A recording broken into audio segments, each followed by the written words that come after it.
After understanding in our previous discussion on sp hybridization of beryllium chloride, today we will go to another type of hybridization, that is in boron trichloride BCl3. What type of hybridization is there and why that only?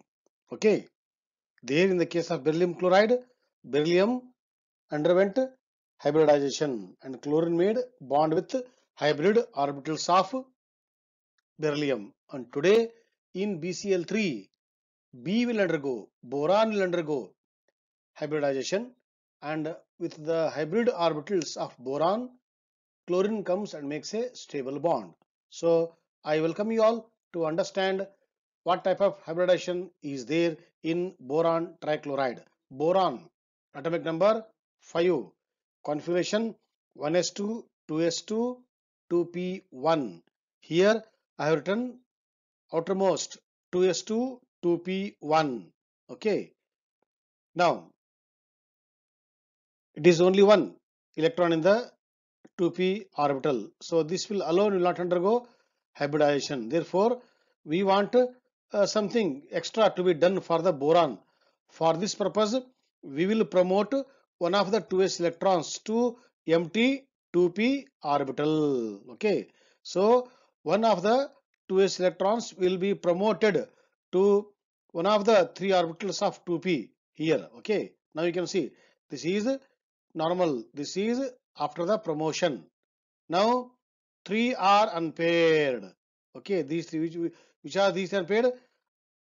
2s unpaired, 2px unpaired, 2py, or anyone you can out of 3, because all three are degenerate. So you can take any two orbitals of 2p. So two 2p orbitals of two 2p orbitals with single electron and one 2s orbital with single electron, they undergo hybridization. That means in this today's discussion, number of orbitals undergoing hybridization are, this is 1s and there are 2p. So 1s 2p after combination sp2. So in the case of boron trichloride, it is sp2 hybridization. Okay, how it happens? Let us see here. This is that 2s orbital, 1s orbital. Okay, this is, they are the two p orbitals. Okay, single electron, single electron, single electron, single electron, they will merge, they will undergo mixing, hybridization. Okay, then how they form? In this way. This is what after mixing. Now here, how many orbitals underwent hybridization? 1, 2, 3. How many are formed? 1, 2, 3. These are called sp2 hybrid orbitals. sp2 hybrid orbital. sp2 hybrid orbital. 3 sp2 hybrid orbitals are formed. Then they undergo rearrangement. 1, 2, 3, and this is the final hybridization of the boron. So boron will acquire this type of arrangement. Now for this one lobe, one chlorine. For this lobe, another chlorine. For this lobe, another chlorine. You see the shape? It is like a planar, triangle, planar. So it is called trigonal planar, triangular planar. Everywhere between these two, 180. Between these two, 180. Between these two, 180. Imagine in 3D, okay, in 3D, not on the blackboard or not on the slide. You have to imagine in 3D. So the bond angle here is what? 180 degrees, and the shape is called as what? Triangular planar. So boron after the hybridization will acquire triangular planar sp2 hybridization, then ready for the combination with what? Chlorine. So in this way BCl3 forms, which is the explanation for what? sp2 hybridization. Yeah.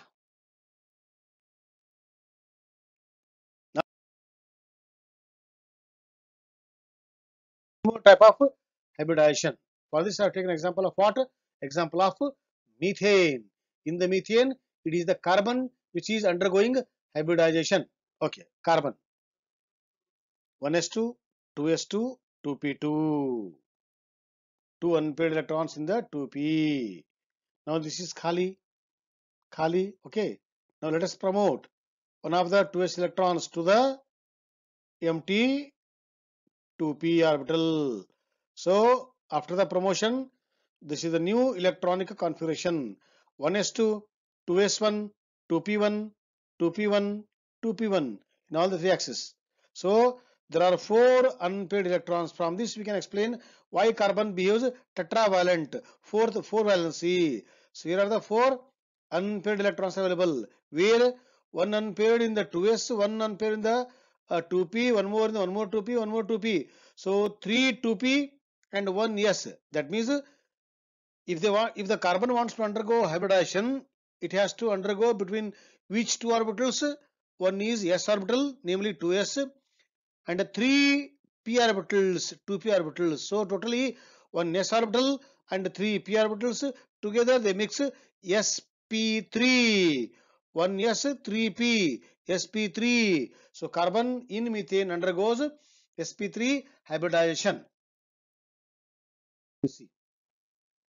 This is s orbital, one electron. These are the 2p orbitals with each one electron. Okay, they will mix themselves. They will mix. After mixing, this is the hybrid orbitals. How many are participating?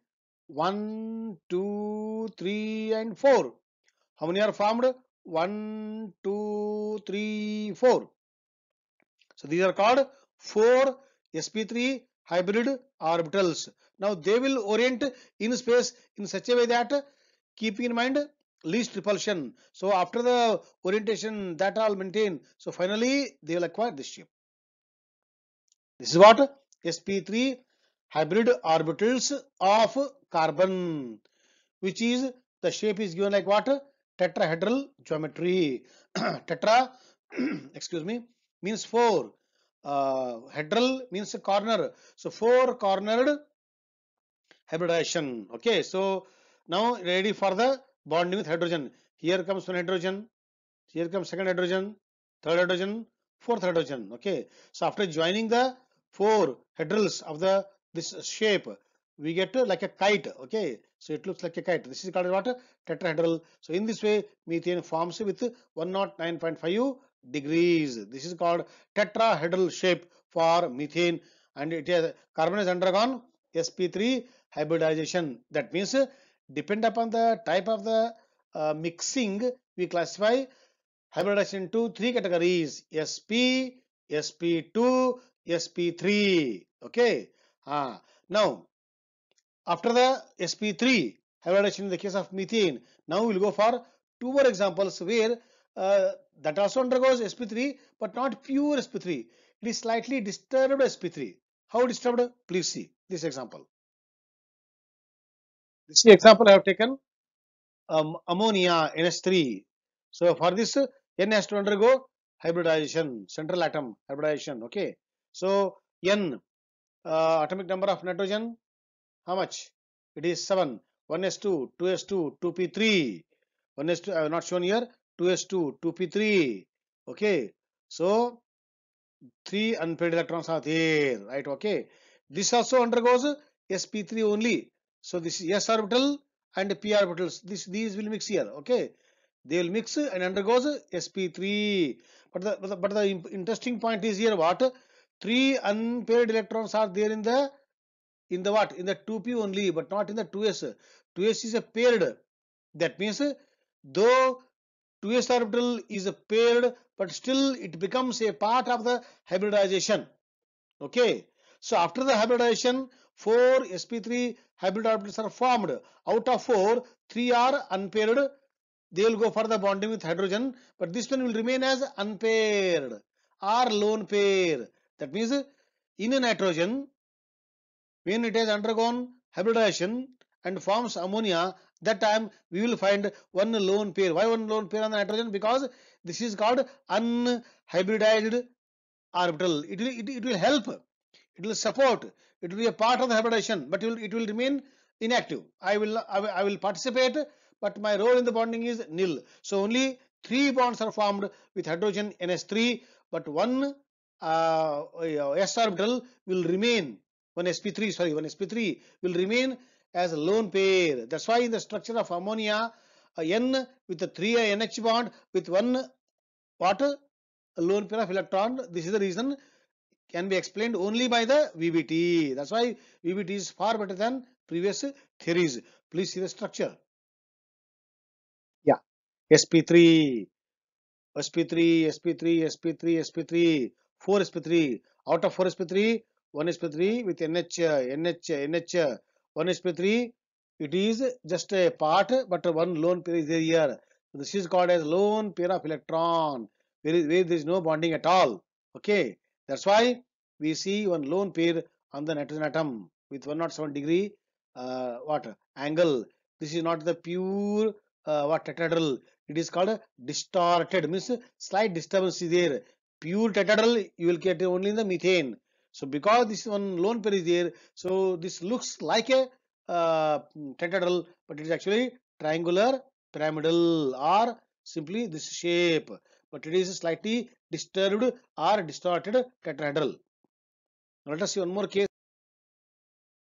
Okay, sp3 in water. How to explain sp3 in the water? Okay, for this, which has undergone the hybridization, it is the O. Okay, O. What is the O? Atomic number 8.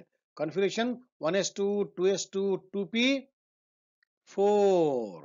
Okay, so it is 2s2. This is 2p4. Out of 4 electrons, one is full, remaining 2 are single electron. Okay, now no need to promote. Please recall. Please recall what one of the condition or the features of hybridization. Promotion of electron is not a necessary condition for the hybridization. Okay, that's why here without promotion these will undergo one S and all these sp3, but only with the 2 will undergo bonding. These two will remain as a lone pair, part of hybridization, but remain unpaired or lone pair. That's why in water, on oxygen, we find two lone pair. Please here. Okay, so two OH bond with two lone pair. In this way, we can explain sp3 in water, sp3 in ammonia, and sp3 in the methane. Methane pure tetrahedral, ammonia slightly disturbed, but in the case of water, more disturbed tetrahedral structure. Our best way is what? It is a bent structure. We already learned in the VSC pair theory. So with this, today we will wind up our class, and tomorrow we will take some other different types of examples for hybridization. So thank you, my dear students.